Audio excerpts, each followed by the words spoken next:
তা বন্ধুরা দেখতে পাচ্ছ এখানে প্রচুর মানুষ, আর ওই দিকটা হচ্ছে মহিলাদের নামাজ পড়ার জায়গা। এই যে সবগুলা আছে, এই সবগুলা নিয়ে তোমরা নামাজ পড়তে না চাইতেও কিন্তু এক জায়গায় হলে এক জায়গায় হয়। আর সেই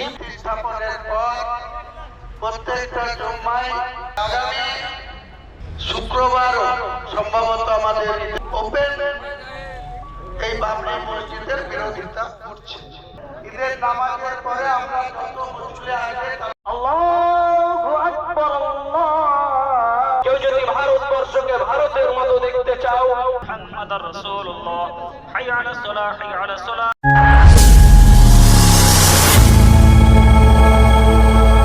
আপনারা যথাস্থানে জায়গাটাই নামাজের জায়গায় বসে যান। প্রত্যেকটা মা বোনেদের কাছে আমার অনুরোধ, ঘোরাফেরা করবেন না। ওযু করে আপনাদের জায়গায় আপনারা বসে পড়ুন। আর যেসব বিদেশি রোজাদার ভাইরা এসেছেন, পরামর্শ করছেন, আপনারা আর ওনার গার্ড এখানে আছে, তো ভিতরে নামাজের বিছানা এখানে নিয়ে এসে নামাজ পিছন অনুষ্ঠিত দিকে হবে। অনেক জায়গা আছে, ওইখানে আপনারা বিছানা বিছিয়ে কাতার সোজা করে বসে পড়ুন। অফিসের যেখান থেকে নিয়ে এসেছেন সেইখানে পৌঁছে দেবেন।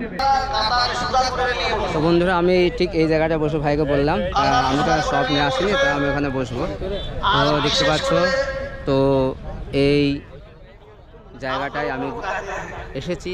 সেই মনে হয় আজকে মনে হয় শেষ জমা হবে, সামনে যে শুক্রবারে ওই দিনকে ঈদ হতেও পারে, এই জন্য নিশ্চয়তা নেই সেই সামনের যে পঞ্চম জুম্মা শুক্রবার পড়ছে সেটা এখানে হবে কি না।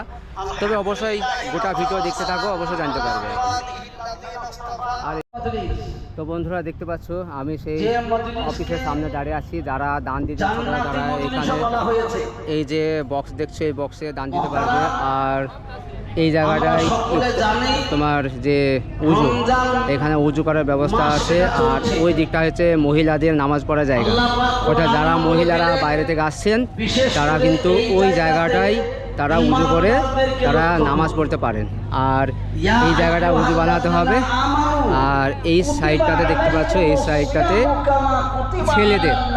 ছেলেদের নামাজের ব্যবস্থা করা হয়েছে। ছেলেরা যারা বাইরে থেকে আসছে, এই পুরুষদের জন্য এই দিকটা করা হয়েছে। আর এই সবগুলা নিয়ে, এই যে সবগুলা আছে, এই সবগুলা নিয়ে তোমরা নামাজ পড়তে পারো। তো আর এখানে সেই দান বক্সে তোমরা দান করতে পারো। তারপরে যখন 11, 12, 13 এই চলছে, যখন আল্লাহ দেখছেন না বান্দা দয়া পেয়েছে, কিন্তু তবুও তো আমার দরজা থেকে দূরে যায় নাই, ভেতরে আছে। তো এইবার আল্লাহ পাক 20টা রোজা পর্যন্ত যদি আমরা রোজা করতে পারি, তো আল্লাহ বলছেন তোদের সামনে পিছনে সমস্ত পাপকে আমি মাফ করে দেব। মানে পৃথিবী একসময় দেখা হয়ে যেতে পারে। তো আজকে আমি এসেছি, গেল সপ্তাহে ঠিক যাদের সঙ্গে বসে আমি নামাজ পড়েছি, মানে কাকতালীয় ভাবে ঠিক সেই জায়গাতে আমি এসে দাঁড়িয়েছি এবং তাদের সবে সেই বাচ্চাগুলো এখানে বসে আছে। তো এরকম হয়ে যায়, মানে না চাইতেও কিন্তু এক জায়গায় হলে এক জায়গায় হয়। আর সেই একই সঙ্গে আমরা নামাজ করে আদায় করবো। আমরা এখনো আছি, আমরা মনে হয় যথাসম্ভব আগামী শুক্রবারে ঈদ হতে পারে। আগামী শুক্রবার তাতে ঘোষণা শুনতে পাবে, আগামী শুক্রবার ঈদ হয়ে যেতে পারে। তো সেই ঈদের নামাজ কটার সময় হবে এবং কিভাবে হবে, এবার হুমায়ুন কবির মহাশয় সেই ঈদের নামাজ সম্পর্কে কিছু জানাবে, গুরুত্বপূর্ণ তথ্য। তো তোমরা দেখতে থাকো, পুরো ভিডিওটি না দেখলে বুঝতে পারবে না, পুরো ভিডিওটি দেখো। আমি কিছু হলেও আমি তুলে ধরার চেষ্টা করব মূল তথ্য। আসসালামু আলাইকুম। ওয়ালাইকুম আসসালাম। আজকে আমরা এই বাবরি মসজিদের পবিত্র জুম্মার দিন, সেই আমরা 6 ডিসেম্বর 2025 সেদিন শনিবার ছিল। সেই শনিবারে বাবরি মসজিদের ভিত্তি স্থাপনের পর প্রত্যেকটা জুম্মায় এখানে নামাজ আদায় করা হয়। শুক্রবার সম্ভবত আমাদের ঈদুল ফিতর নামাজ অনুষ্ঠিত হবে। আমরা যেহেতু 6 ডিসেম্বরের পর থেকে যতগুলি জুম্মা এসছে, শুক্রবার এসছে, প্রত্যেকটা শুক্রবারেই আমরা এখানে জুম্মার নামাজ আমাদের রিয়াজুল্লাহ কারি সাহেবের নেতৃত্বে ওনার ইমামতিতে নামাজ পড়ানো হয়েছে। আমি প্রায় জুম্মাতে এখানে উপস্থিত থাকি। একটা জুম্মাতে হুগলি ফুরফুরা শরীফে ছিলাম, আর একটা জুম্মাতে কলকাতা হাইকোর্টের কাজ ছিল, তাই দুটো জুম্মা আমার এখানে উপস্থিত থাকতে পারি। যদি তো অনেক কমে এসেছে, তবুও কিছু লোক এখনো এই বাবরি মসজিদের বিরোধিতা কেউ মৃদুভাবে করছে, কেউ গোপনে করছে, কেউ আমরা বারবার আপনাদের কাছে বলেছি যে আপনাদের যদি এটা মনোপত না হয় আপনারা এখানে আসবেন না, ঠিক আছে, কিন্তু এর বিরোধিতা করা অকারণে এটা আপনাদের ঠিক হচ্ছে না, বা ইসলামের মূল যে বক্তব্য সেটা 5 ওয়াক্ত নামাজ পড়া, আল্লাহর ঘর মসজিদ রাখা।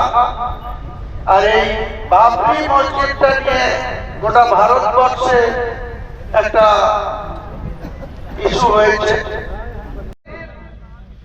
এই মসজিদ পূর্ণাঙ্গ রূপ না পাবে, অর্থাৎ কমপ্লিটলি একটা বাবরি মসজিদ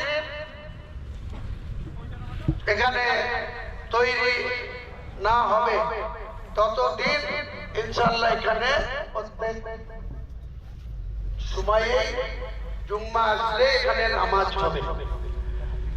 আর সামনে শুক্রবার ইনশাআল্লাহ যদি আমাদের ঈদুল ফিতর অনুষ্ঠিত হয়, সবাইকে আমি এই বাবরি মসজিদের ট্রাস্টের কর্ণধার হিসাবে শুক্রবার এখানে ঈদের নামাজ হবে। ঈদের নামাজের পরে আমরা যত মুসলিম আসবে তাদের ওই নামাজ শেষে জুম্মার আগে পর্যন্ত ওই টাইমে 10,000 লোক হবে, তাদের এখানে খাওয়া দাওয়ার ব্যবস্থা করবো। সবাইকে দাওয়াত দেওয়া থাকলো, আপনারা থাকবেন। পরে জুম্মা পড়ে আমরা এই ময়দান থেকে যাব। একটু আপনারা সবাই মিলে জমে বসে যান বন্ধুরা, এবং আজানের পরে আপনাদেরকে বলে দিচ্ছি, আজানের পরে আজান শুরু হবে, আজানের পরে নামাজ পড়বো আমরা। 4 রাকাত নামাজ পড়বে এক নিয়তে, আলাদা আলাদা করে নয়। কাবুলুল জুম্মা যাকে বলে, জুম্মার প্রথমে 4 রাকাত সুন্নাত। আল্লাহু আকবার, আল্লাহু আকবার, আল্লাহু আকবার, আল্লাহু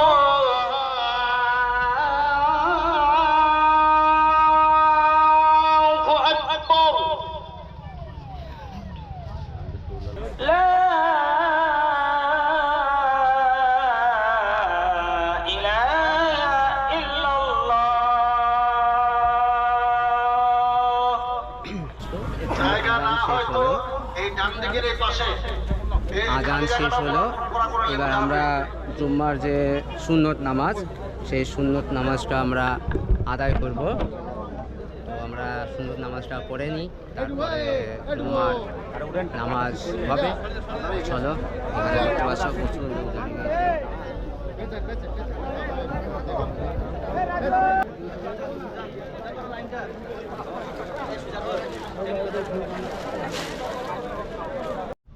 তো বন্ধুরা, আমরা যে 4 রাকাত সুন্নত নামাজ সেটা এই মুহূর্তে শেষ করলাম। অনেকে পড়ছে এখনো পর্যন্ত, দেখতে পাচ্ছি। তো এবার খুতবা আরম্ভ হবে, তারপরে হবে সেই জুম্মার 2 রাকাত নামাজ। দেখতে থাকো, আমি দেখাতে থাকি। চলো।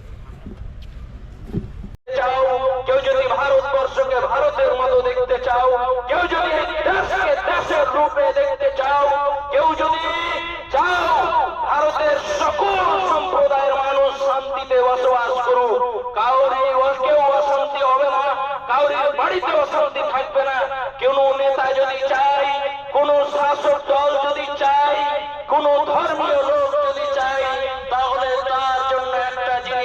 কর্তব্য, তার জন্য পরিহার্য, অপরিহার্য, একেবারে এটা করতেই হবে। তার জন্য জরুরি এই জিনিসটা কি, সেটা হচ্ছে ন্যায় বিচার করতে হবে।